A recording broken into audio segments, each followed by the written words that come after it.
नमस्कार दोस्तों, कैसे हैं आप लोग? चलिए आज प्रारंभ करने जा रहे हैं अपना ये पार्ट 2 जो हम अनेक शब्दों का एक शब्द पढ़ रहे थे, उसका ये आज हम पार्ट 2 पढ़ने जा रहे हैं। हमने उसमें 140 तक मतलब कि अनेक शब्दों के एक शब्द पढ़ चुके थे। आज हम स्टार्ट करने जा 141 से स्टार्ट करने जा रहे हैं और करीबन ये 220 से 230 तक जाएगा। इतना ही मुझे लग रहा है काफ़ी है, यानी कि 200 मतलब 250 ऐसे मोटा-मोटा आप अपने से कुछ पढ़ लीजिए। अगर आपने 250 अनेक वर्ड के मतलब कि कई वर्डों के एक वर्ड पढ़ लिए, तो निसंदेह मैं कह सकता हूँ 10 नंबर क्वेश्चन आरओ में आएगा, 8 नंबर आपके सही हो जाएँगे। पूछिए क्यों? रीज़न ये है कि मान लीजिए जो भी वाक्य लिख के आएगा, उसके 4 ऑप्शन देंगे। अगर आप ये 250 पढ़े हैं, तो आप 2 ऑप्शन से 3 ऑप्शन ऐसे एलिमिनेट कर लेंगे, ये नहीं होगा। समझ रहे हैं कहने का मतलब क्या है? कि अगर आपको इस वाक्य का मतलब नहीं पता है, हाँ, तो आप घबराने की ज़रूरत नहीं है। लेकिन आपको ये ज़रूर पता होगा ये जो 3 ऑप्शन दिए या 2 ऑप्शन दिए हुए हैं, ये तो इसका नहीं है। तो आपकी सही करने के चांसेस 90% बढ़ जाते हैं कि आपको ये जो है, एक ऑप्शन वो सही हो जाएगा। अगर मान लीजिए सिर्फ़ आपको ये आ रहा है कि 2 ठो नहीं होंगे, अब 2 में से आपको चयन करना है, तो आपके 50% चांसेस क्वेश्चन के सही होने के हो जाते हैं। ये जो है रेशियो है। चलिए उसी पे आज प्रारंभ करने जा रहे हैं। तो लेकिन उससे पहले अगर आपने अभी तक हमारे चैनल को सब्सक्राइब नहीं किया, सब्सक्राइब कर लीजिए। वीडियो अच्छे लग रहे हैं तो लाइक करिए और अपने सुझाव देने के लिए कमेंट भी करिए।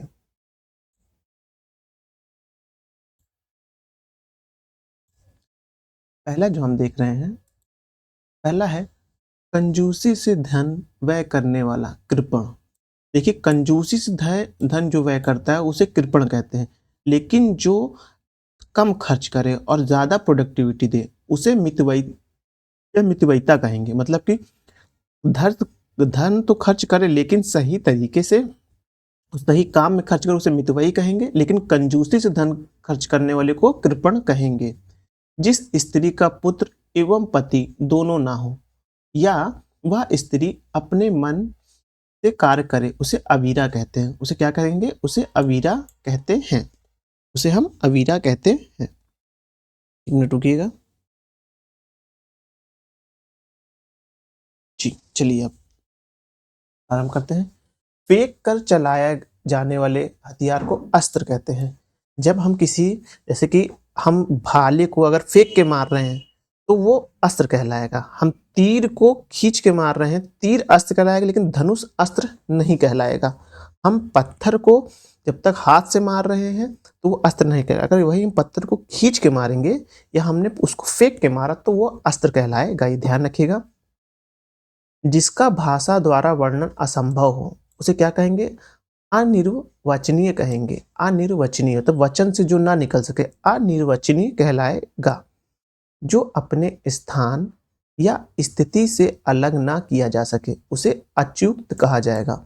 मतलब कि वह व्यक्ति या वह चीज जो अपने स्थान से नहीं हिल सकती है या अपने स्थिति से नहीं अलग हो सकती, उसे अच्युत कहा जाएगा। बरसात बिल्कुल ना होना अनावृष्टि कहलाएगी। बरसात बहुत कम होना क्या होगा? वो अल्पवृष्टि कहलाएगी। इंद्रियों की पहुँच से बाहर, मतलब कि जो हमारी इंद्रियों से पहुँच के बाहर हो उसे इंद्रियायति या अतीन्द्रिय कहलाएगा। जो आज तक से संबंध रखता है, मतलब जो आज तक से संबंध रखता है उसे अध्यात्म कहेंगे। जैसे कहते नहीं, आज नगद कल उधारी, या ये कहेंगे ना कि पैसा एक जादू है, हम आपको उधार देंगे तो आप गायब हो जाएँगे। ठीक वैसे ही, वैसे जो आज से मतलब तब वर्तमान से जो संबंध रखता है उसे अधातन कहा जाएगा। अविवाहित महिला को अनूढ़ा कहा जाएगा। अविवाहित महिला को मतलब जिसका विवाह तय हो गया हो लेकिन उसका विवाह ना हुआ हो, मतलब कि एंगेजमेंट हो गई सब कुछ, उस महिला को क्या कहेंगे? उसे अनूढ़ा कहेंगे।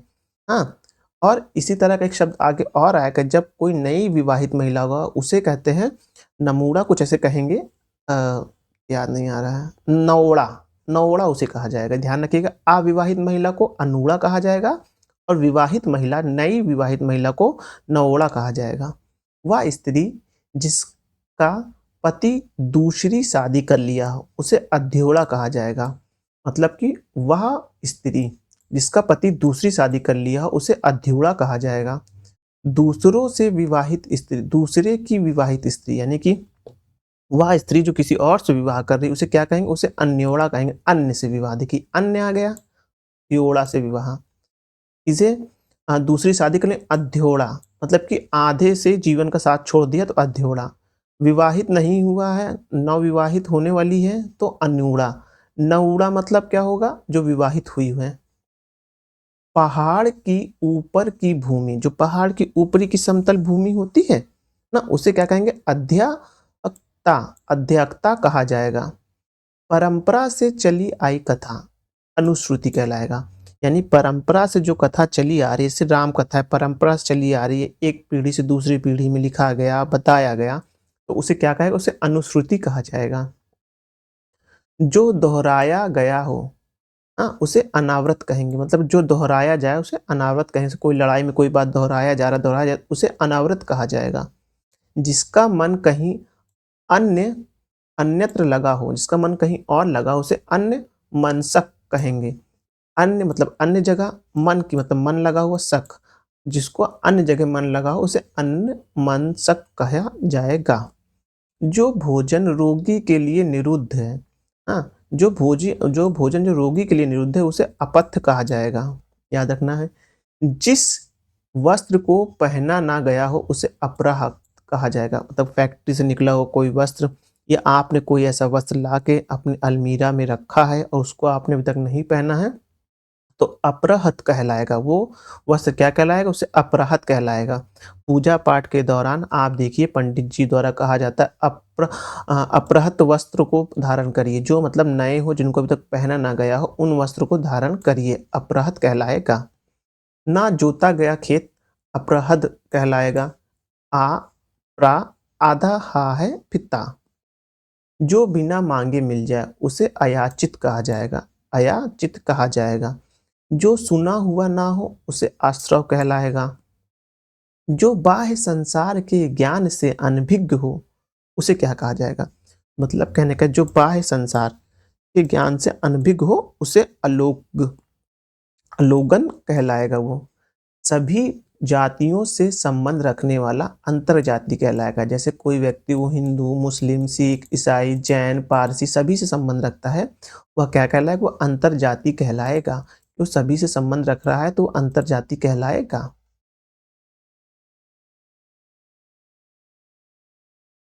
अब ये देखते हैं, एक बार मैं देख लूं कैसा दिख रहा है।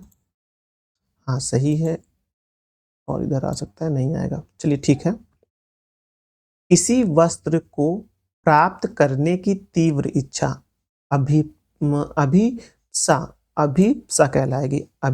अधपा सा अभिप्सा कहलाएगी। मतलब जैसे बच्चों में देखिए ना, किसी वस्त्र को देख लेते मुझे यही चाहिए, मुझे यही चाहिए, तो वो क्या हो जाएगी? उनके बच्चों की क्रियाविधि क्या कहलाएगी? वो अभिप्सा क्रियाविधि कहलाएगी। जो साहित्य, कला आदि में रस ना ले उसे अरसिक कहलाएगा। वो क्या कहलाएगा? अरसिक कहलाएगा। मतलब जो साहित्य कला से दूर रहे, उनका उन साहित्य कलाओं के जो रंगमंच हैं उसमें ना पार्टिसिपेट करे, उन रंगमंचों के जो हास्य हैं, कोई भी प्रकार का रस है उसका उत्साह ना ले पाए, उसे अर्सिका कहा जाएगा। जो मृत्यु के समीप हो उसे आसत्र मृत्यु कहा जाएगा। जो मृत्यु के समीप हो उसे आसत्र मृत्यु कहा जाएगा। मृत्यु पर्यंत आमरण, अपनी प्रशंसा स्वयं करने वाला क्या कहलाएगा? श्लाघी कहलाएगा। श्लाघी कहलाएगा। मतलब जो अपने मियाँ मिट्ठू बोलते हैं ना, वो व्यक्ति कौन कहलाएगा? उसे आत्मश्लाघी कहलाएगा। जिसे सूंघा ना जा सके उसे अग्रिय कहलाएगा। जिसे हम सूंघ ना सके उसे आग्रह कहेंगे। जो जन्म लेते ही गिर या मर गया हो उसे अजन्म पात कहा जाएगा। पवित्र आचरण वाला, जो पवित्र आचरण वाला उसे क्या कहेंगे? आचार पूत कहा जाएगा। इन्हीं घटनाओं का कालक्रम से किया गया वर्णन क्या कहलाएगा? हाँ, इतिवृत्त कहलाएगा। पर्वत की निचली समतल भूमि, जो पर्वत की निचली समतल भूमि उसे क्या कहेंगे? उप उपत्यागा कहलाएगा। वहीं पास आप देखेंगे पहाड़ों के ऊपर की समतल भूमि को हम अधित्याका कहलाएंगे पहाड़ के ऊपर की समतल भूमि, या समतल मैंने लिखना भूल गया हूँ लेकिन याद रखिएगा पहाड़ के ऊपर की भूमि अधित्याकता कहलाएगी। तो वहीं आप देखेंगे पहाड़ की निचली भूमि उपत्यक्ता कहलाएगी। अब आगे बढ़ते हैं। दूसरे के खाने से बची वस्तु उच्छिष्टता, उच्छिष्टता पर कहलाएगी, मतलब वह वस्तु वह खाने के पदार्थ जो दूसरों ने खा लिया और बच गया हो उसे उच्छिष्टता कहा जाएगा। किसी भी नियम का पालन नहीं करने वाला, जो मतलब किसी भी नियम का पालन नहीं करता है उसे उच्छलाखन कहा जाएगा। क्या कहा जाएगा? उच्छलाखन कहा जाएगा। मतलब उछल उछल के जा रहा, उच्छलाखन ऐसे याद रख लीजिए। आप ऐसे बस थोड़ा शब्द को माइंड मेकअप कर लेंगे तो आपको 4 ऑप्शन दिखेगा तो आप सही कर लेंगे। जो उपासना के योग्य है उसे उपासक कहा जाएगा। सूर्योदय की लालिमा उषा कहलाएगी, यानी छोटा ऊ सासम बड़ा होता उषा कहलाएगी, उषा। सूर्य की लालिमा, जब सूर्य निकलता है आप देखेंगे ऐसे हम लोग चित्र बनाते ऐसे ऐसे ऐसे निकलता था, ऐसे लाल कलर किरणें, उसे उषा कहा जाएगा। क्या कहा जाएगा? उसे उषा कहा जाएगा। अब बड़ा ऊ वाला भी आगे आएगा, जब सूर्य अस्त होने लगता तो वो आएगा। कुएं के पास का वह जलकुंड जहाँ पशु पानी पीते हैं उसे उबारा कहा जाएगा। मतलब मान लीजिए यहाँ ये एक कुआं है, यहाँ से सभी मनुष्य कहते हैं पानी भरते हैं, लेकिन उसके पास ही वो स्थान है एक जगह जहाँ पास एक जल है, पानी में तालाब टाइप का बना हुआ कुछ भी जहाँ पानी संचय है और वहाँ पशु पानी पी रहे हैं, तो इस स्थान को क्या कहेंगे? उसे उकारा कहेंगे और इसे कुआं कहेंगे मनुष्य के स्थान को। उकारा मतलब वो होता है जहाँ पशुओं द्वारा पानी पिया जाए और वो कुआं के समीप हो। सूर्यास्त के समय दिखने वाली लालिमा, सूर्य अस्त देखिए यहाँ लिखा हो सूर्य अस्त यानी डूब रहा है तब जो लाल किरणें निकल रही हैं आप देखेंगे उसे ऊषा कहा जाएगा, वो बड़ा ऊ की मात्रा आ जाएगी। लेकिन जब वही छोटा सूर्योदय के समय जो लालिमा दिखेगी उसे उषा कहा जाएगा, और उषा जब सूर्य अस्त के समय कहा जाएगा। विचारों का ऐसा प्रवाह जिससे कोई निष्कर्ष ना निकले, मतलब कि हम अपना कोई विचार दे रहे हैं, बक बक बक बक बक बक बोले चले जा रहे हैं लेकिन उसका कोई निष्कर्ष नहीं निकल रहा है। जैसे ऐसे समझिए, मैं आपको ये पढ़ा रहा हूँ, मैं आपके लिए नोट्स बना रहा हूँ और इसमें से एक भी क्वेश्चन ना मिले तो क्या कहलाएगा वो? ऊहा पोह। क्या कहलाएगा? ऊहा पोह कहलाएगा, मतलब ऊहा पोह कहलाएगा, मतलब कोई निष्कर्ष नहीं निकला इतने कार्य या इतनी विचारधाराओं या विचारों को साझा करने का कोई निष्कर्ष नहीं निकला तो ऊहा पोह कहलाएगा। सांसारिक वस्तुओं को प्राप्त करने की इच्छा ऐषणा कहलाएगा। मतलब कहने का मतलब ये है हाँ कि हमें धन मिल जाए, गाड़ी मिल जाए, बड़ा बंगला मिल जाए, इस तरह की जो इच्छा होती है यानी सांसारिक वस्तुओं की जो प्राप्त करने की इच्छा उसे ऐषणा कहा जाता है। ये याद रखिएगा, सांसारिक वस्तु के लिए ऐषणा शब्द का प्रयोग होता है। वह स्थिति जो अंतिम निर्णय हो, वह स्थिति जो अंतिम निर्णायक हो उसे एकांतिक कहा। यहाँ का है, ध्यान रखिएगा, मैं इसको यहाँ से लिख देता हूँ अगर माउस से सही से लिखा जाएगा तो।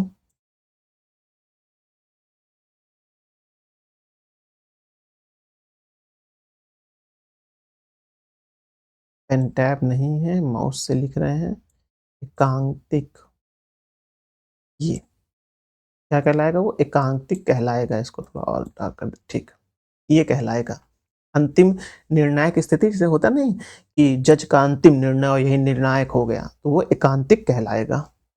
दो व्यक्तियों के बीच परस्पर होने वाली बातचीत उसे कथोप कथन कहा जाएगा। क्या कहा जाएगा? कथोप कथन कहा जाएगा। दो व्यक्ति से हमारे और आपके बीच जो बात हो रही है उसे क्या कहेंगे? उसे कथोप कथन कहा जाएगा।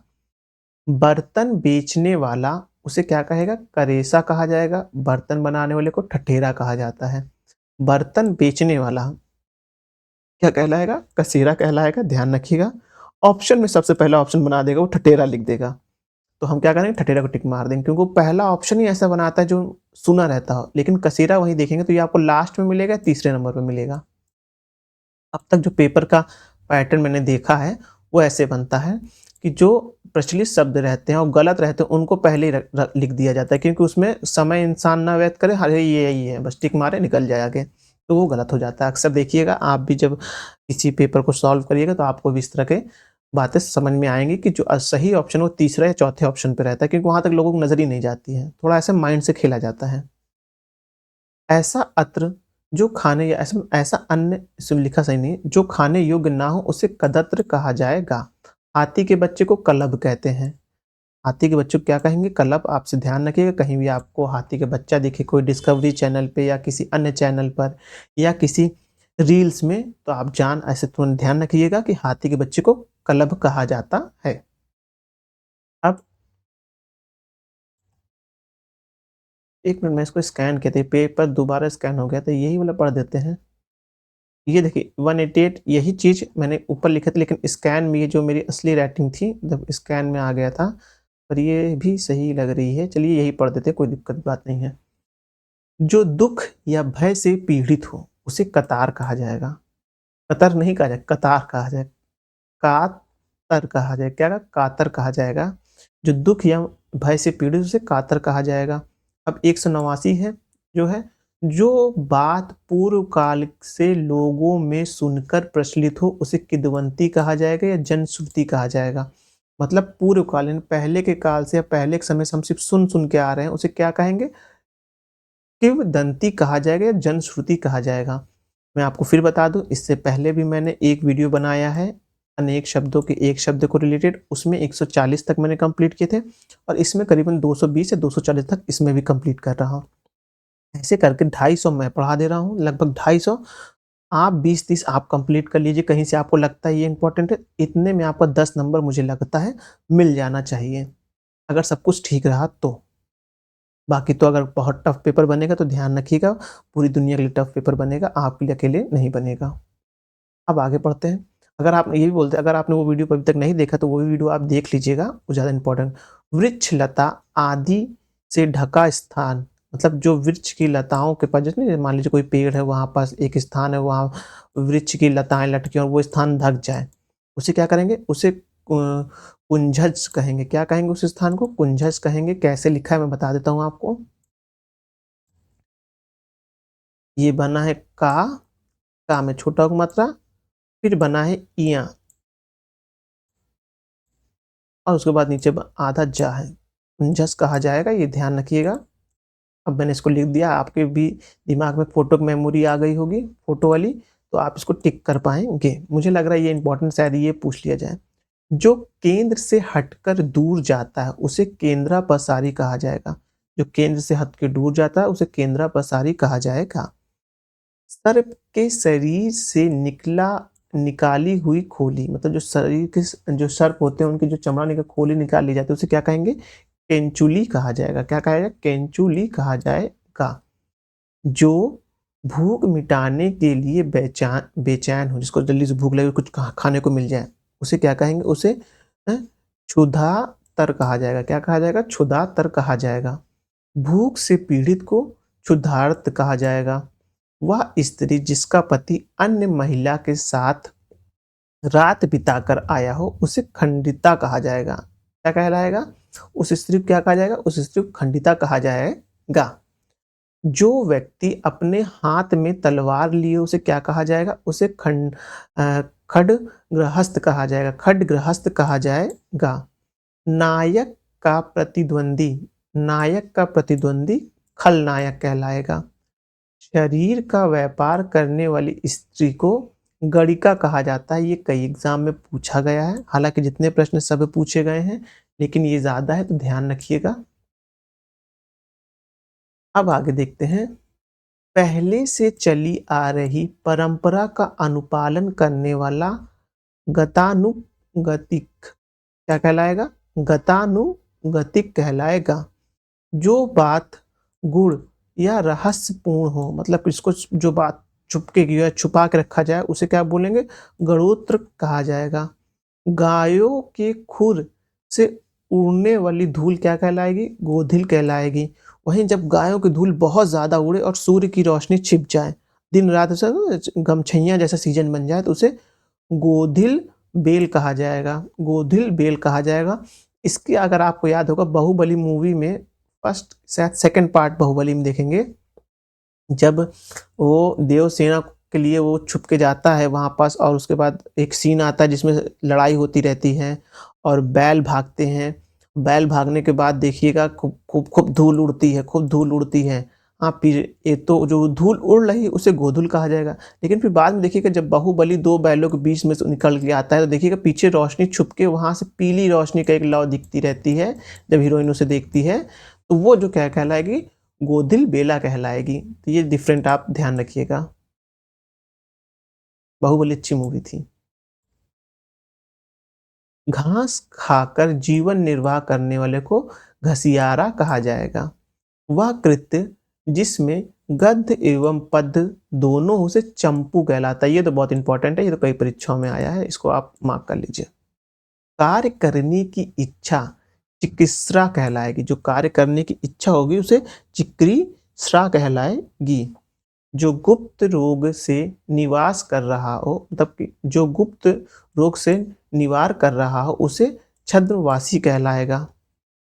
जिसने आत्मा को जीत लिया हो, जिसने आत्मा को जीत लिया हो उसे जितात्मा कहलाएगा। वो क्या कहलाएगा? जितात्मा कहलाएगा। भगवान बुद्ध मरने से पहले ही आत्मा पर विजय प्राप्त कर लिए थे, तो उन्हें क्या कहा जाएगा? उसे जितात्मा कहा जाएगा। जो जीने के योग हो वो जे कहलाएगा। इंद्रियों को वश में करने वाला जितेंद्र कहलाएगा। ये पढ़ा ढेर सारा है। इंद्रियों को वश में करने वाला, इंद्रियों के पार जाने वाला, इस तरह कई कर तो मैंने हर एक को लिखा हुआ था, आप ध्यान रखिएगा। इंद्रियों को में करने वाला क्या कहलाएगा? जितेंद्रिय कहलाएगा।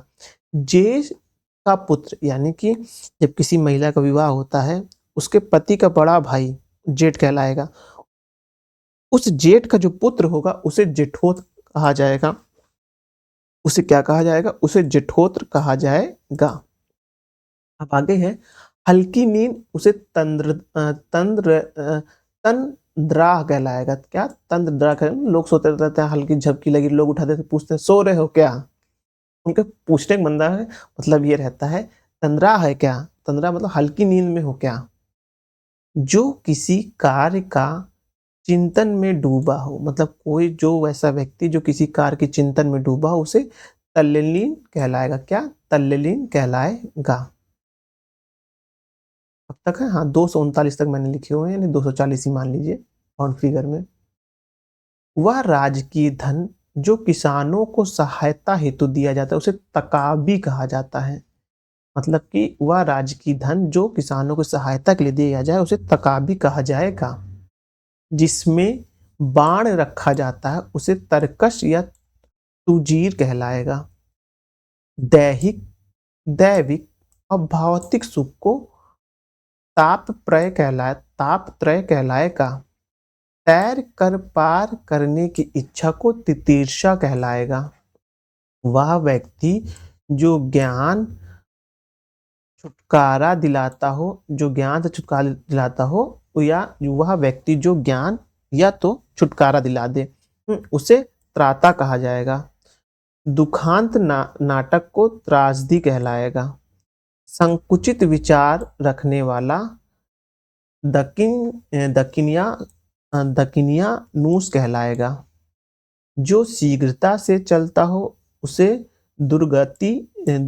दुर्तगामी कहा जाएगा। जो बहुत शीघ्रता से चलता हो उसे दुर्तगामी कहा जाएगा। जिसे कठिनाई से जाना जा सके उसे दुर्गेय कहलाएगा।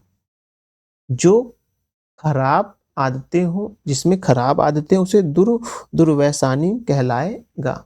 गरीबों को दान देने वाला अन्य या अत्र क्या कहलाएगा? धर्माद्र कहलाएगा। लेकिन धर्माद्र का कार्य करिए। धर्माद्र का कार्य मतलब ये होता है कि आप गरीबों को जो है खाने योग्य अन्न दें, उसे धर्माद्र कहलाएगा। किसानों के पास रखी दूसरे की किसान कह रहा हूं, किसी के पास रखी दूसरे की वस्तु को ठाती या धरोहर कहा जाएगा। मछली पकड़ के आजीविका चलाना धीवर कहलाएगा। घीवर, क्या? घीवर कहलाएगा। वह स्थान पर अपने स्थान पर अटल रहने वाले को ध्रुव कहते हैं। हजामत बनाने की दुकान यानी कि सलून को हिंदी में क्या कहते हैं? उसे नापितशाला कहते हैं। क्या कहते हैं? सलून को हिंदी में नापितशाला कहते हैं। जो कोई इच्छा ना हो, जिसे कोई इच्छा ना हो, उसे निष्प्रह कहा जाएगा। जिससे कोई हानि नहीं, उसे निरापद कहा जाएगा। जिसे किसी चीज का लालच ना हो, उसे निष्काम कहा जाएगा। आजीवन ब्रह्मचर्य का व्रत रखने वाले को नैष्ठिक कहा जाएगा। जो न्याय शास्त्र की बात जानता हो, उसे नैयायिक कहा जाएगा। महीने के 2 पक्षों में से एक को पखवाड़ा कहा जाएगा। नाटक का पर्दा, उसे क्या कहेंगे? नाटक के पर्दे को पटाक्षेप कहा जाएगा, या कि पटाक्षेप, या आप यवनिका पतन कहा जाएगा। जो भोजन रोगी के लिए उचित हो, उसे पथ्य कहा जाएगा। केवल दूध पर निर्भर रहने वाले को पयोहारी कहा जाएगा। पर पुरुष से प्रेम करने वाली स्त्री को परकिया कहा जाएगा। परकिया कहा जाएगा। शरणागत की रक्षा करने वाले को प्राणपाल कहा जाएगा। जिसका अभिभावक पशुओं के समान हो, अभिभावक पढ़ रहा हूँ, जिसका स्वभाव जो है वो पशुओं के समान हो, उसे क्या कहेंगे? उसे पाशविक कहा जाएगा। मार्ग में रखने के लिए, जो मार्ग में खाने के लिए जो भोजन रखा जाता है, कि हम कहीं जा रहे हैं ट्रेन से, या जो हम जो भोजन बांध लेते हैं, उसे पाथेय कहा जाएगा। उसे क्या कहा जाएगा? पाथेय कहा जाएगा। तो यही वाली जो पेज था वो ये भी स्कैन है, 2 बार स्कैन हो गया था, तो कोई बात नहीं। इसमें देखिए मेरा हॉल मार्क भी दिख रहा है, सॉरी हॉल मार्क कह रहे हैं, वाटर मार्क भी दिख रहा है जिसमें केवल एग्जाम लिखा हुआ है। तो ये वही चीज़ है। तो चलिए यही वीडियो को समाप्त करते हैं। इस तरह मैंने 240 जो है अब तक अनेक शब्दों के एक शब्द बना दिए हैं। इससे ज़्यादा पढ़ने की आवश्यकता नहीं है। अगर आपको लगता है तो कुछ आप पढ़ सकते हैं, लेकिन एग्ज़ाम टाइम में रिवीजन करने के लिए मुश्किल से आप देख रहे हैं मैंने कितने 26 मिनट में, 26 मिनट का ये वीडियो, शायद 30 मिनट का इससे पहले वाला वीडियो है। 1 घंटा मान लीजिए, 1 घंटा आपका जो है 1 घंटे में आप अपना देखेंगे तो आप 8 या 9 नंबर का काम कर चुके हैं। आरओ के लिए और अन्य परीक्षाओं के लिए। अगर आप इसको 2x एक बार देख चुके, 2x की स्पीड से देख रहे हैं, एग्ज़ाम के जो 2-2.5 घंटे मिलते हैं, तो उस वक्त भी अगर आप 30 मिनट में आप 8 से 7 प्रश्न इसमें कंप्लीट कर लेंगे, तो मेरा कहने का मतलब ये है कि बस आपको क्वेश्चन टिक करना है।